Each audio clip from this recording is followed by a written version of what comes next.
Hi అండి, welcome to నాను creations. I మమత. ఈరోజు అయితే నేను విలేజ్ స్టైల్ చికెన్ కర్రీ విలేజ్లోనే చేసి చూపిస్తాను అనమాట. అంటే విలేజ్లోనే చేసుకుంటారా ఇలాంటి చికెన్ కర్రీ అంటే? అవునండి, ఈ టైప్ ఆఫ్ చికెన్ కర్రీ అయితే విలేజ్లోనే ఎక్కువ చేస్తూ ఉంటారు. ఫస్ట్ అయితే కావాల్సిన ఆయిల్ తీసుకున్నాను, జీలకర్ర వేసుకున్నాను, ఆనియన్ పచ్చిమిర్చి వేసుకుందాము, తర్వాత పుదీనా కొత్తిమీర వేసుకుందామండి.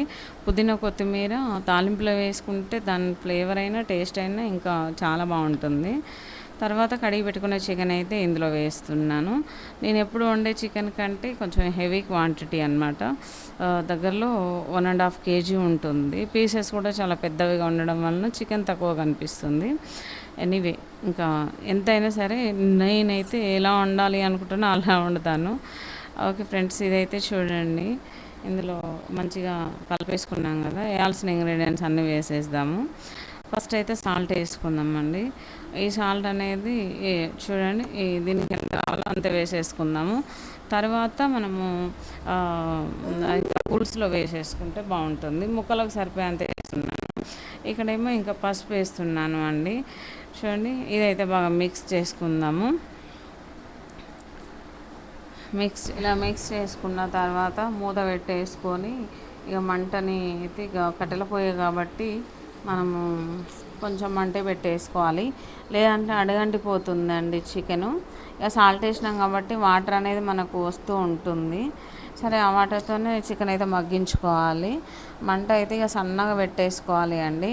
చూడండి, ఇదైతే 50% అయితే మంచిగా ఉడికింది. ఇక మళ్ళీ ఒకసారి కలిపేసుకుందాము. కలుపుకున్న తర్వాత కొంచెం అల్లం పేస్ట్ అయితే వేస్తున్నాను అనమాట. ఫ్రెష్ అల్లం పేస్ట్ అండి, ఒక 2 స్పూన్ల వరకు వేస్తున్నాను. చూడండి, మంట అయితే మంచిగా మండుతుంది. గ్యాస్ కంటే కట్టెల పొయ్యే చాలా బాగుంటుంది. ఇందులో అయితే కారం వేసానండి, కావాల్సినంత కారం వేసుకున్నాను. తర్వాత ఇక వాటర్ పోస్తున్నాను అనమాట. చూడండి, ఇక్కడైతే ఇక కొంచెం హడావుడిగా చేయడం జరుగుతుంది. ఎండలు చేస్తున్నాము, పైగా కట్టెల పొయ్యి ఇక అంత వేడి అనమాట. ఓకే ఫ్రెండ్స్, చూడండి, ఇప్పుడు ఎసరు పోసేసుకొని మూత పెట్టేసుకున్నాము. ఒక 10 నిమిషాల తర్వాత మూత తీసి మనకి విధంగా వస్తుంది. అయితే మంచిగా ఉడికిన తర్వాత దీంట్లో మసాలా కొంచెం కొత్తిమీర అయితే వేసేసుకున్నాము అనమాట. చూడండి, చక్కగా మీరు ఎంత పర్ఫెక్ట్గా ఉడుకుతుందో. ఇది ఉడుకుతుంది, మంచి స్మెల్, మంచి అరోమా. ఇక చికెన్ అయితే చెప్పక్కర్లేదండి, సూపర్ టేస్ట్ ఉంది. చూడండి, ఇక్కడైతే ఫైనల్గా మసాలా వేసుకొని మంచిగా కలిపేసుకుందామండి. కలిపేసుకొని ఒక 2-3 నిమిషాలు అట్లా ఇక చిన్న మంట మీద పెట్టేసుకుంటే మనకి పర్ఫెక్ట్ చికెన్ అనేది రెడీ అయిపోతుంది.